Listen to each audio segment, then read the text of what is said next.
Hey guys, क्या कभी आपने सोचा है कि अगर आप समुद्र के बीच फंस गए तो आप सरवाइव कैसे करोगे और आपके साथ क्या क्या होगा। ईश्वर की जय हो, तीनों लोक के देवता। वेल, अगर नहीं सोचा तो इट्स ओके। आज की मूवी कुछ इसी स्टोरी पे बेस्ड है। आप बस उसे सुनिए और वीडियो को एंजॉय कीजिए। और बाय द वे, लास्ट में मैं ये भी बताऊंगी कि ये आपको मूवी फ्री में देखने कहाँ मिल सकती है। बस आप सभी से एक रिक्वेस्ट है कि वीडियो को लाइक और चैनल को सब्सक्राइब करना बिल्कुल मत भूलना। तो अब कहानी की शुरुआत में हमें ये दिखाया जाता है कि इरफान खान कनाडा में रहते हैं और उनका नाम पाय पटेल है। उनसे वहाँ मिलने एक राइटर आते हैं जो पिछले 2 सालों से बुक लिख रहे थे, लेकिन उसे 2 सालों के बाद समझ आया कि वो कुछ नहीं लिख पा रहा, इसलिए उसने सब कुछ फाड़ के फेंक दिया। लेकिन ये सब करते हुए उसे इरफान खान के अंकल ने देख लिया और उन्होंने उसे इरफान खान के पास भेजा, ये बोल के कि इरफान खान के पास बहुत इंटरेस्टिंग स्टोरी है जिसे सुन के तुम्हें ईश्वर पर भी विश्वास हो जाएगा। इरफान खान बोलते हैं कि मैं ये तो नहीं बोल सकता कि तुम्हें ईश्वर पर विश्वास होगा कि नहीं, लेकिन मैं तुम्हें मेरी कहानी जरूर सुना सकता हूँ। वैसे मैंने रिचर्ड पाकर के बारे में काफी सालों से बात नहीं की। और इसके बाद हमें पास दिखाया जाता है जहाँ इरफान खान भी बहुत छोटे हैं और उनका नाम होता है पिसिन पटेल। एक्चुअली ये नाम एक स्विमिंग पूल का होता है जिसके नाम पर इरफान खान का नाम रखा गया होता है। अब स्कूल में सब बच्चे उन्हें चिढ़ाते हैं और उन्हें बोलते हैं पिसिन पटेल, क्योंकि वो वर्ड उनके नाम से सिमिलर है।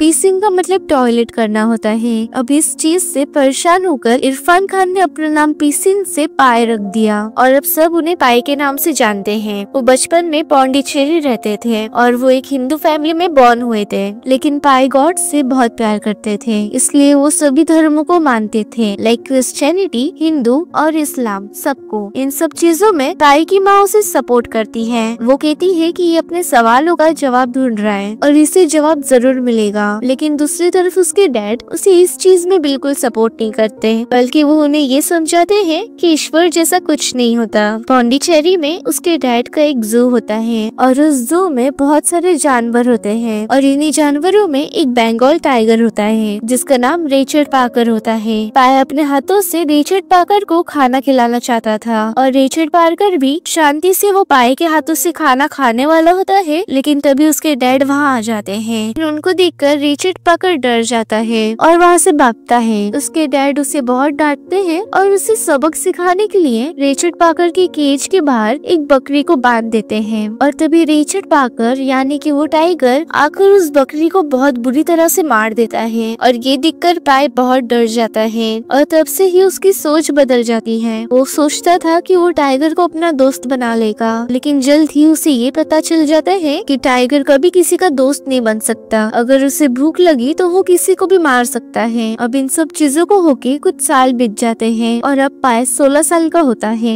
तभी उसकी मुलाकात आनंदी से होती है। उन्हें एक दूसरे से प्यार हो जाता है, लेकिन एक दिन पाय के डैड सबको बताते हैं कि उनकी पूरी फैमिली कनाडा शिफ्ट होने वाली है, क्योंकि जहाँ उनका जू था वो जमीन उनकी नहीं होती, बस जानवर उनके होते हैं। तो उसके डैड बोलते हैं कि हम सब जानवरों को हमारे साथ शिप में लेके जाएंगे और मैं उन्हें नॉर्दर्न अमेरिका में बेच दूंगा और हम कनाडा शिफ्ट हो जाएंगे, क्योंकि उन्हें वहाँ जॉब जरूर मिल जाएगा। हालांकि पाय को कनाडा नहीं जाना होता, लेकिन वो इतना बड़ा नहीं होता कि उसकी बात उसके डैड माने। वो कनाडा जाने से पहले आनंदी से मिलता है और आनंदी उसके हाथ पे रक्षा सूत्र बांध देती है। पाय बहुत सैड होता है। उसके बाद पाय और उसकी फैमिली को शिप में दिखाया जाता है। पाय और उसकी मॉम वेजिटेरियन होते हैं, हालांकि उसका भाई रवि और उसके डैड नॉन वेजिटेरियन होते हैं और शिप पे वेज खाने का कोई ऑप्शन नहीं होता और वहाँ का वर्कर उनसे बदतमीजी में बात करता है, इसलिए पाय के डैड और उस वर्कर के बीच थोड़ी लड़ाई हो जाती है। वेल, अब ये सब होने के बाद सब लोग सोने जाते हैं और आधी रात को वो शिप समुद्र के एकदम बीचों बीच होती है और पाय अपने भाई को उठा के उसके साथ बाहर आने को बोलता है ताकि वो बाहर का नजारा एंजॉय कर सके, लेकिन उसका भाई उसे मना कर देता है और सो जाता है। और उसके बाद पाय अकेले ही बाहर डेक पे चला जाता है और तभी वहाँ तूफान आता है जिसकी वजह से उनकी शिप डूबने लगती है और सब रूम में पानी भर जाता है। पाई उसकी फैमिली को हेल्प करने जाता है लेकिन वो कुछ नहीं कर पाता,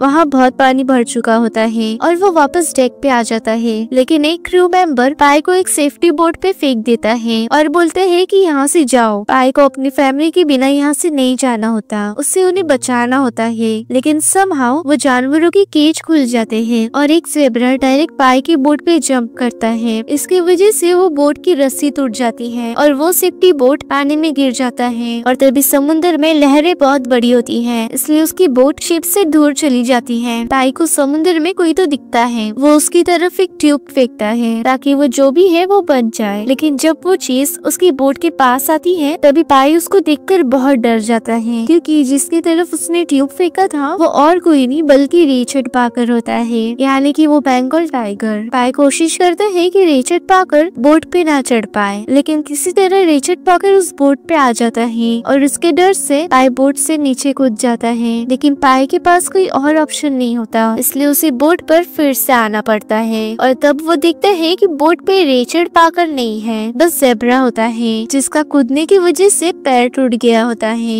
इसके बाद हमें दिखाते हैं कि अभी सुबह हो जाती है और वो तूफान भी जा चुका होता है, लेकिन बोट के ऊपर पानी भर चुका होता है जिसे पाई बाल्टी से बाहर निकाल रहा होता है। तभी बोट के अंदर से एक हाइना बाहर आता है। एक्चुअली वो बोट आधी कवर होती है, तो वो हाइना उसके अंदर छुपा था। पाई हाइना को देखकर बोलता है कि शायद अब तक नींद की दवा का असर नहीं गया। दरअसल इन सब जानवरों को जब शिप में ले जाते हैं तभी उन्हें नींद की दवा दे दी होती है, क्योंकि जानवरों की शिप में तबीयत खराब हो सकती है। अब जब हाइना एक्टिव होने लगता है तभी वो पाई पे अटैक करने की कोशिश करता है, लेकिन पाई वो बोट की कवर्ड एरिया पे चढ़ जाता है और वो हाइना वहाँ पे नहीं आ पाता। तभी पाई देखते है कि समुद्र में एक चिंपांजी किसी चीज पे बैठकर बहता हुआ जा रहा होता है। पाई उससे आवाज देकर अपने बोट पे बुला लेता है। ये भी उनमें से एक जानवर है जो उनके जू में था। अब बोट पे 4 जन हैं, पाई, चिंपांजी, ज़ेब्रा और हाइना। पाई और चिंपांजी के लिए खाना है लेकिन हाइना के लिए नहीं है, इसलिए हाइना रात को ज़ेब्रा पे हमला करके उसे मार देता है। पाई और चिंपांजी उसे ऐसा करने से रोकने की कोशिश करते हैं, लेकिन हाइना तब तक उसे मार चुका होता है।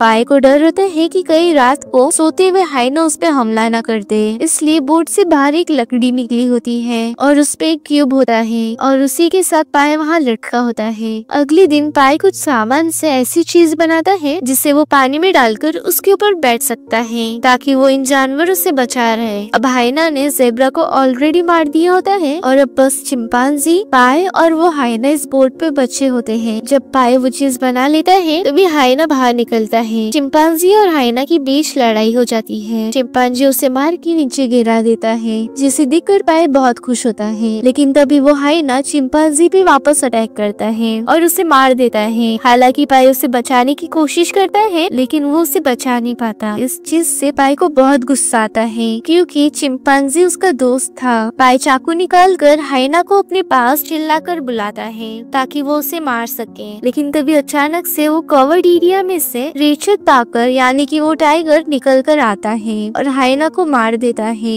दरअसल रिचर्ड पाकर भी वहाँ छुपा हुआ था। पाई उसे देखकर बहुत ज्यादा डर जाता है और वो पाई पे भी हमला करने की कोशिश करता है, लेकिन जो चीज पाई ने बनाई होती है उसे वो पानी में फेंक के उस पे बैठ जाता है। वो चीज बोट से बंधी हुई होती है ताकि वो ज्यादा दूर ना जाए। अब रात भर पाई उसी पे बैठा रहता है, वो बोट पे भी नहीं जा सकता, नहीं तो रिचर्ड पाकर उसे मार देगा। लेकिन जब भी उसे भूख लगती है तभी उसे बोट पर जाना पड़ता है और वो खाने का सामान निकालने लगता है कि तभी रिचर्ड पाकर उस पे हमला करता है और पाई वापस बोट के नीचे वो चीज पे जाके बैठ जाता है। उसे बोट पे एक मैनुअल मिलता है, उसमें लिखा होता है कि अगर आप समुद्र के बीच फंस जाए तो आपको क्या करना चाहिए, और उसमें एक मैप भी होता है। लेकिन पाई वो मैप समझ नहीं पाता। पाई वो सब करता है जो उस मैनुअल में लिखा होता है। वो ईश्वर को भी बोलता है कि तुम ही ने मुझे बनाया है, मेरा सब कुछ तुम हो, तो तुम ही मुझे अब रास्ता दिखाओ। अब जो चीज उसने बनाया था जिसपे वो बैठा हुआ था उस पे ज्यादा टाइम तक बैठना पॉसिबल नहीं था। पाई सोचता है कि वो रिचर्ड पाकर को ट्रेन करेगा ताकि उसे वो कंट्रोल कर सके, लेकिन उसका ये प्लान फेल होता है। अब बोट पे प्रॉब्लम ये है कि रिचर्ड पाकर ने ज़ेब्रा और हाइना दोनों को खा लिया होता है और अभी उसके पास खाने को कुछ नहीं होता और पीने के लिए पानी भी नहीं होता।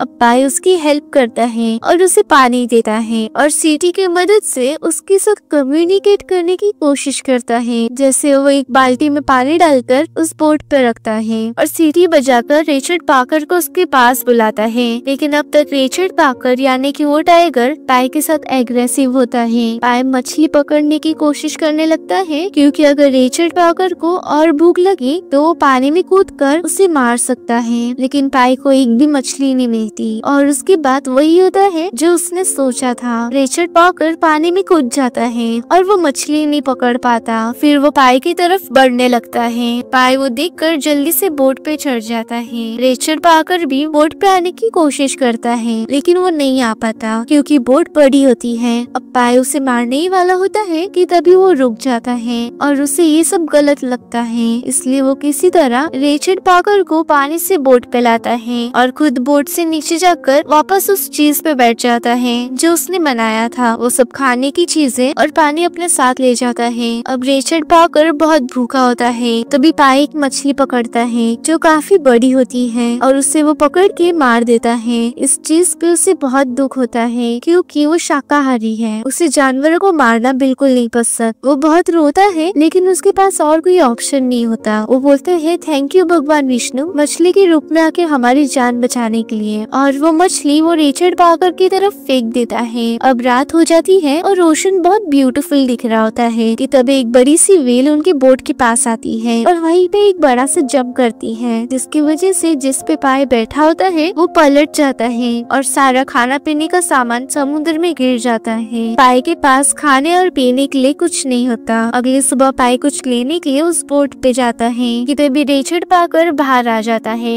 लेकिन तभी एक मछली आती है और पाई से टकराती है। उस मछली को पाई उठाकर रिचर्ड पाकर की तरफ फेंकता है लेकिन वो मछली उड़ के समुद्र में चली जाती है। दरअसल ये उड़ने वाली मछली होती है। पाई और रिचर्ड पाकर मछली की तरफ देख रहे होते हैं कि तभी दूसरी तरफ से बहुत सारी उड़ने वाली मछलियाँ उनकी तरफ आ रही होती हैं। इन सब के बीच बहुत सारी मछलियाँ उस बोट के अंदर गिर जाती है और एक बड़ी सी मछली जो उन मछलियों को खाने आ रही होती है वो भी उस बोट के अंदर गिर जाती है। वो मछली को रिचर्ड पाकर खाने वाला होता है लेकिन पाई उससे वो मछली छीन लेता है और बोलता है कि ये मेरी है और रिचर्ड पाकर उस मछली को छोड़ देता है। हालांकि पाई शाकाहारी है लेकिन उसके पास खाने के लिए और कुछ नहीं था इसलिए वो मछली खाता है और वो रिचर्ड पाकर को भी ट्रेन करने की और कोशिश करता है और इस टाइम वो इस चीज में सक्सेस होता है। लेकिन फिर भी वो उस पर पूरी तरह से ट्रस्ट नहीं कर सकता क्योंकि जानवर का कोई भरोसा नहीं होता। अब एक रात बहुत बड़ा तूफान आता है और पाई ने जो चीज बनाई थी जिस पे वो रहता था वो भी उस तूफान में बह जाता है। इसलिए इन दोनों को एक ही बोट पे रहना पड़ता है। कुछ दिन बाद इन दोनों की हालत बहुत खराब हो जाती है। इवन रिचर्ड पाकर हिल भी नहीं पाता। पाई उसके पास जाता है और उसके सर को अपनी गोद पे रखता है और बहुत रोता है और बोलता है कि रिचर्ड पाकर हम मर रहे हैं लेकिन गॉड ने इनके लिए कुछ और प्लान किया था। एक सुबह जब पाई की आँख खुलती है तभी वो देखता है कि उनकी बोट किसी आइलैंड पे आके रुकी है। पाई बोट से नीचे उतरता है और उस आइलैंड पे जाता है। उसे वहाँ कुछ खाने के लिए भी मिल जाता है। इसके बाद वो थोड़ा और अंदर जाता है और वो एक पेड़ पे अपने हाथ का रक्षा सूत्र निकाल कर जो उसे आनंदी ने बांधा था वो एक पेड़ पर बांध देता है और आगे जाता है और वो देखता है कि उस आइलैंड पे बहुत सारे नेवले हैं और वहीं बीच में झील होती है। पाई उस मीठे पानी की झील में जाके नहाता है और रिचर्ड पाकर वहाँ आके नेवले को खा के अपना पेट भरता है। शाम को पाई सोने के लिए एक पेड़ पर इंतजाम कर रहा था। तभी वो देखता है कि सारे के सारे नेवले पेड़ पे चढ़ने लगते हैं और रिचर्ड पाकर भी वापस बोट में जाके बैठ जाता है। पाई को कुछ समझ नहीं आ रहा होता लेकिन जब उसकी आधी रात को आँख खुलती है तभी वो नीचे झील में देखता है। झील में जितनी भी मछलियाँ होती है वो सब मर गई होती है और पानी में गल रही होती है। इसके बाद ये दिखाते हैं कि पाई जिस पेड़ पे होता है वहाँ पे उसके सर के ऊपर एक फल लगा होता है लेकिन वो कोई फल नहीं होता। पाई जब उसे खोलता है तो उसके अंदर एक इंसान का दांत होता है। पाई समझ जाता है कि ये आइलैंड एक आदमखोर आइलैंड है। दरअसल वो आइलैंड पे जितना भी पानी था वो रात को एसिड में बदल जाता है जिसकी वजह से सारी मछलियाँ मर के गल रही होती है और इसलिए ही वो सारे नेवले पेड़ पे चढ़ गए थे और रिचर्ड पाकर भी बोट पे जाके बैठ गया था। दरअसल वो आइलैंड के जमीन पर कोई भी रात को रहेगा तो वो मारा जाता था। और हाँ बाय द वे उस आइलैंड का शेप एक इंसान जैसा था। अब अगले दिन पाई बोट पे अपने लिए खाना और पानी और रिचर्ड के लिए कुछ नेवले रखता है और फिर वो जोर से सीटी बजा के रिचर्ड पाकर को बुलाता है।